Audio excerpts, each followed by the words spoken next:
হাসনাত সার্জিস নাহিদ ইসলাম এনসিপির শীর্ষ নেতৃত্বের বিরাট বিজয়। পুরো বিএনপির পরিকল্পনা, গোয়েন্দা সংস্থার পরিকল্পনা, ডিসি এসপির পরিকল্পনা, পুরো পুলিশ প্রশাসনের দফায় দফায় ব্যারিকেড বাধা, বালু ট্রাক, যদিও ভিতরে বালু ছিল না যতদূর জানতে পেরেছি, ট্রাক বা বালু ট্রাক যাই বলেন না কেন, সবকিছু অতিক্রম করে ধীরে ধীরে মঞ্জিলে মকসুদে পৌঁছে যাচ্ছেন হাসনাত সার্জিসরা, এনসিপির শীর্ষ নেতৃত্ব। হবিগঞ্জের দিকে প্রায় গেছেন। 4 দফায় তাদেরকে আটকানোর চেষ্টা করা হয়েছে, 4 বার ব্যারিকেড দেওয়া হয়েছে।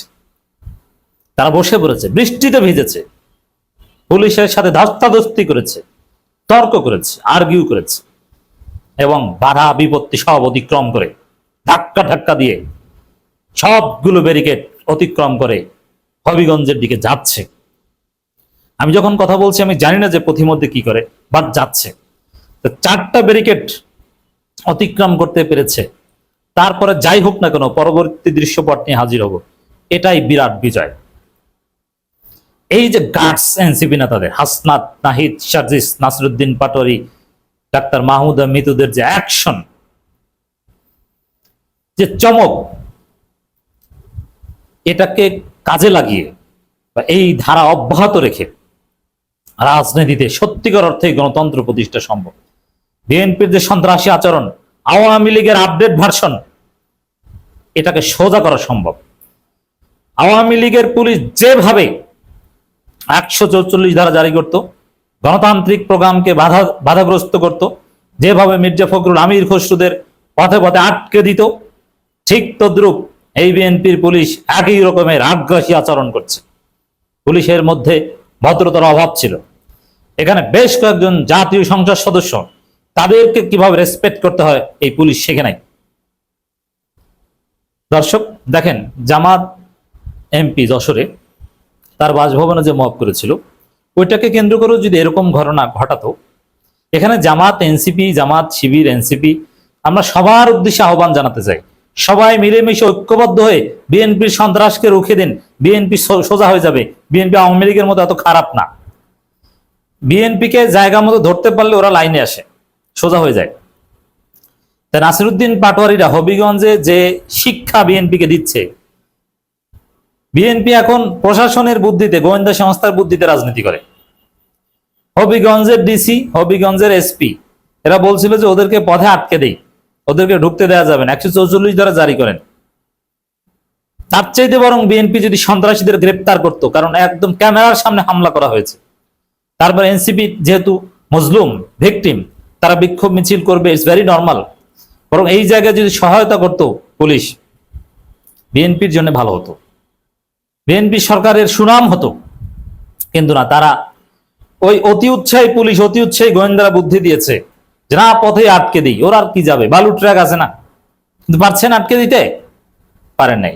এজন্য দেশব্যাপী জামাত, শিবির, এনসিপি এরা এক হয়ে যদি সব জায়গায়, যেমন এই মুহূর্তে হবিগঞ্জের পুরো এনসিপি নেতৃত্বের যে দাবি, তার সাথে জামাতের উচিত একাত্মতা পোষণ করা, বিবৃতি দেওয়া, এবং পুরো বাংলাদেশে এনসিপির ছেলেরা রাস্তায় নেমে যাও, শিবিরের সাথে যোগাযোগ করো, শিবিরের কাছে, জামাতের কাছে ম্যান পাওয়ার চাও, সমস্ত মহাসড়কগুলো অবরোধ করে দাও, আলটিমেটাম দাও, যতক্ষণ পর্যন্ত সার্জিস আলম, নাসিরউদ্দিন পাটোয়ারি সহ জুলাই যোদ্ধাদের উপর সন্ত্রাসী যারা হামলা করেছে তাদের গ্রেপ্তার করা না হবে, ততক্ষণে গাড়ি ঘোড়া চলবে না।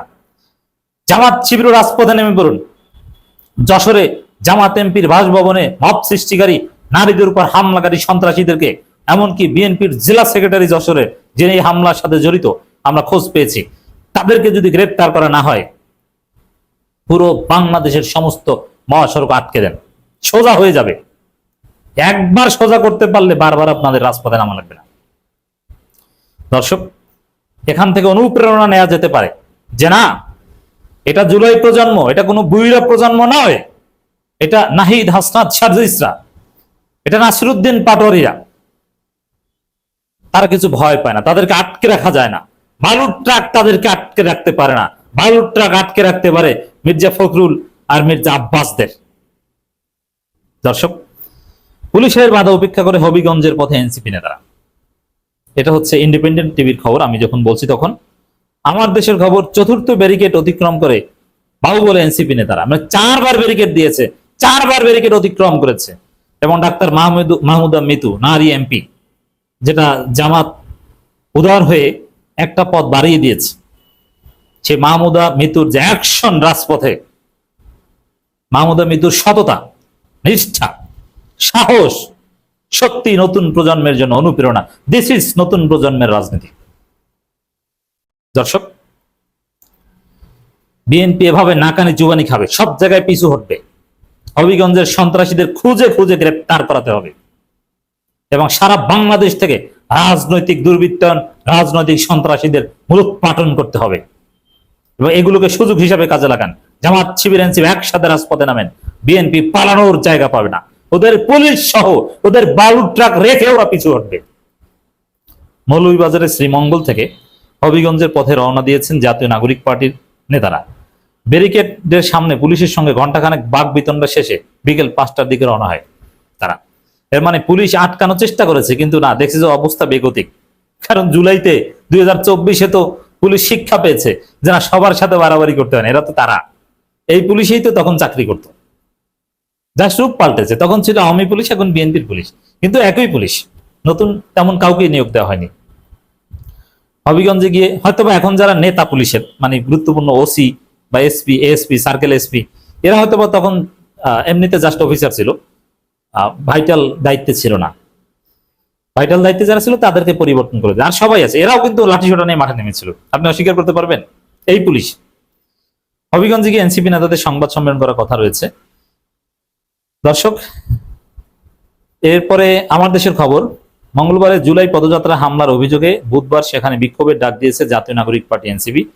ওই কর্মসূচিতে অংশ নিতে এনসিপির আহ্বায়ক নাহিদ ইসলামের নেতৃত্বে কেন্দ্রীয় নেতা ও দলটির কর্মীর হবিগঞ্জের উদ্দেশ্যে রওনা হলেও পথে পথে তাদের বাধা দেওয়া হয়েছে। বিকেলে শেষ খবর পাওয়া পর্যন্ত পুলিশের বাধার মুখে তারা হবিগঞ্জে বাহুবল উপজেলার কামাইছড়ায় ঢাকা সিলেট মহাসড়কে অবস্থান করে। এ সময় মুষলধারে বৃষ্টি নামে, এনসিপি নেতারা বৃষ্টিতে ভিজে সেখানে অবস্থান করে। এমন না যে বৃষ্টি নামছে, চলো আমরা একটু মাথা যেন না ভিজে গাড়ির মধ্যে ঢুকি, ট্রাকের নিচে ঢুকি, না, বৃষ্টিতে ভিজে তারা স্লোগান দিচ্ছে। কোনো ঝড় বৃষ্টি, কোনো বালুর ট্রাক, কোনো খালি ট্রাক, হেলমেট বাহিনী, কেউ এনসিপি নেতাদের, এই জুলাই যোদ্ধা তরুণদের আটকাতে পারছে না। দর্শক, গাড়ি ভোর শ্রীমঙ্গলে কয়েক দফায় আটকে দেয়। তারপরে সর্বশেষ খবর, 4বার, এই 4বারই অতিক্রম করেছে। এদেরকে কে ঠেকাবে বলেন? এই বাংলাদেশে এই প্রজন্ম জিতবেই, এই প্রজন্মের বিজয় হবেই। এমনকি জামাত ইসলামের মধ্যে যে দুর্বলতা আছে, তাও এই প্রজন্ম সাদিক ক্যান্ডের মাধ্যমে সেটা দূর হবে। এই প্রজন্মই আগামীর রাজনীতির নেতৃত্ব দিবে, সেই দিন আসছে।